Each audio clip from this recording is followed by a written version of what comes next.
السلام عليكم ورحمة الله وبركاته. النهاردة معاكم فيديو جديد وهنعمل البرجر ده.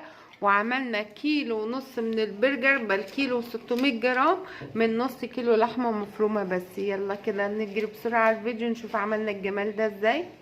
بسم الله الرحمن الرحيم. بسم الله الرحمن الرحيم. اول حاجة ده شكل فول الصويا اهو، ده بيبقى شكله. بنقعه ده ربع كيلو، هحط عليه كوبايتين من المية السخنين، ميه بتغلي كوبايتين بالشكل ده، واسيبه بقى لغايه لما يبرد خالص. يعني اسيبه في الميه السخنه دي لغايه لما يبرد خالص. بعد كده اضيف عليه بقيه المكونات. ما ينفعش طبعا احط اللحمه عليه وهو سخن بالشكل ده.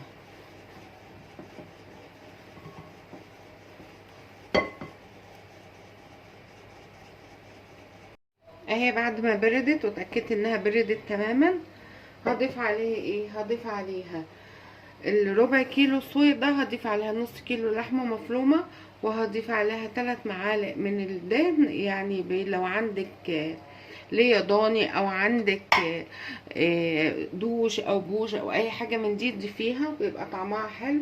والبهارات اللي معانا هنا ايه؟ ملح وفلفل اسود وبابريكا، ومعانا بصل بودر وتوم بودر ورشه بسيطه من جوز الطيب، بصلايه مفرومه.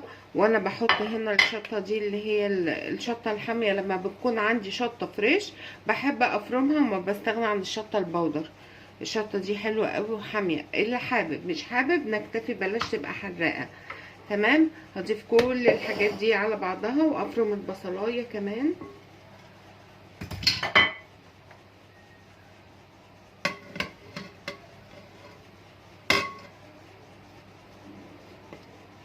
وافرم اروح افرم البصلايه.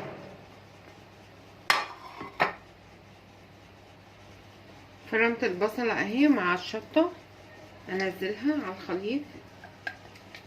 بالنسبه لفول الصويا ففي كلام كتير ان هو مضر ومش عارفه ايه. انا عملت سيرش لقيت ان هو بروتين نباتي ومفيد، مش مضر، لكن الافراط من كل حاجه طبعا بتبقى مضره. اضيف على الخليط ده، اضيف على الخليط معلقه من الصلصه او الكاتشب حسب المتوفر عندك اهي، واقلب الخليط ده كله مع بعضه تاني. انا هقلبه، مش هكتفي بالتقليب، لا انا هاخده تاني اعيد فرمه كله، خليه يتجانس كله في الكبه تاني مع بعض. لو عندك مفرمه لحمه دخليه في المفرمه كله يتجانس تاني مع بعضه. انا هحطه كده في الكبه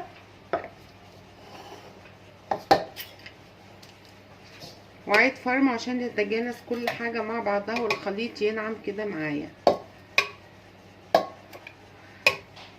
هتدبري كده وتوفري مع الطريقه دي، هتبقى حلوه قوي، هتديكي كميه حلوه. وفي الاخر برضو هنشوفها اديتنا قد ايه. اخدها بقى افرمها في الكبه كويس قوي، وافرم كل الكميه دي وارجع لكم تاني. اهي فرمتها كويس قوي وهقلبها كده كل الحاجه تتجانس مع بعضها. هو احنا عاملين اهو نص كيلو من اللحمه، تعالوا نشوف النص كيلو ده هيطلع قد ايه.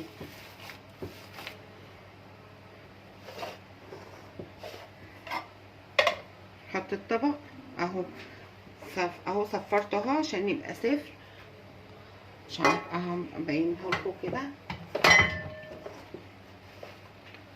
اهو صفر عشان وزن الطبق. نشوف كده البرجر كده طلع قد ايه. بسم الله ما شاء الله، اللهم بارك،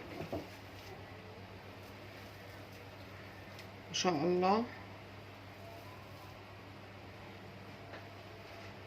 كيلو و600 اهو، كيلو و604 جرام، يعني كمية ما شاء الله اللهم بارك كده 3 اضعاف. يعني النص كيلو طلع لنا كيلو و600، اكتر من الكيلو ونص كمان.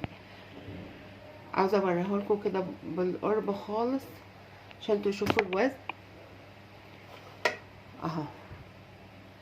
تمام. نبدأ بقى نشكله.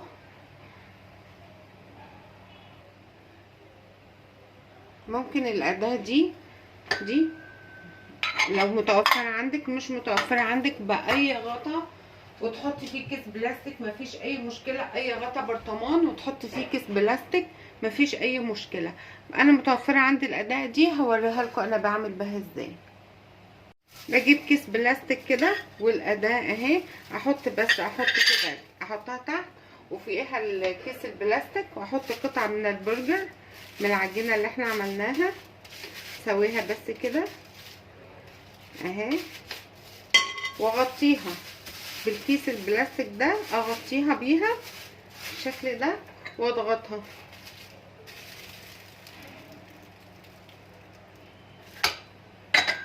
شايفين ما شاء الله تبارك الله شكلها؟ شايفين؟ تحفه اللهم بارك. بتبقى من الجبتين. انا ببقى مقطعه ورق زبده زي ده كده واخدها عليها اهي. ممكن اكياس بلاستيك، تقطع اكياس بلاستيك اهي، تبارك الرحمن. تمام، احطها واعمل يلا واحده تانية. شايفين؟ اللهم بارك، تحفه جدا. يلا نعمل واحده تانية. اكلت ولادك حاجه نظيفه وعارفه انت عاملاها ازاي ومضمونه.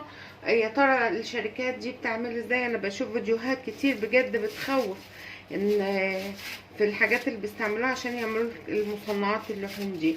انما انت جايبه اللحمه المفرومه عارفه ان هي يعني نظيفه، او انت فرماها على ايدك او واقفه على ايدك جزره قام فرمها، وعملتي بشويه فول صويا، ده بروتين نباتي.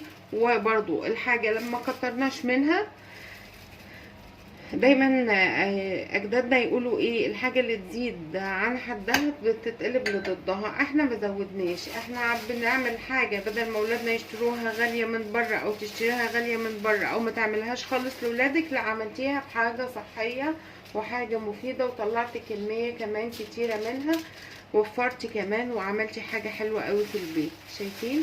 تبارك الرحمن اهي. حطها عليها كده بالشكل ده، طبقات على بعضها. هخلص كل الكمية وارجع لكم تاني بأمر الله. اهو خلصت الكمية ما شاء الله تبارك الله. شايفين؟ كمية كبيرة ما شاء الله اللهم بارك. يلا نروح كده نقلي منها واحدة ونوريها لكم بعد ما يتقلى ان شاء الله.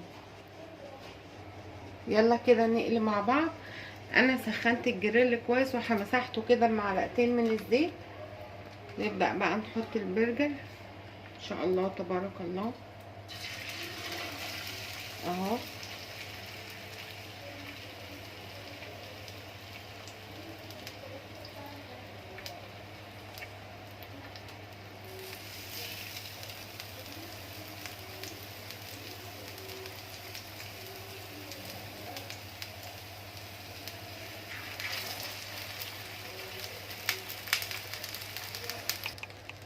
اهو ما شاء الله في التحمير. شايفين؟ لا كشت ولا اي حاجه، محتفظه بنفسها ازاي. شايفين ما شاء الله اللهم بارك ما شاء الله تبارك الله. اتمنى ان الوصفه الجميله بتاعتي دي تكون عجبتكم لايك وشير وتفعيل الجرس عشان يوصلك كل جديد، ونتقابل في وصفه تانية باذن الله. والسلام عليكم ورحمه الله وبركاته.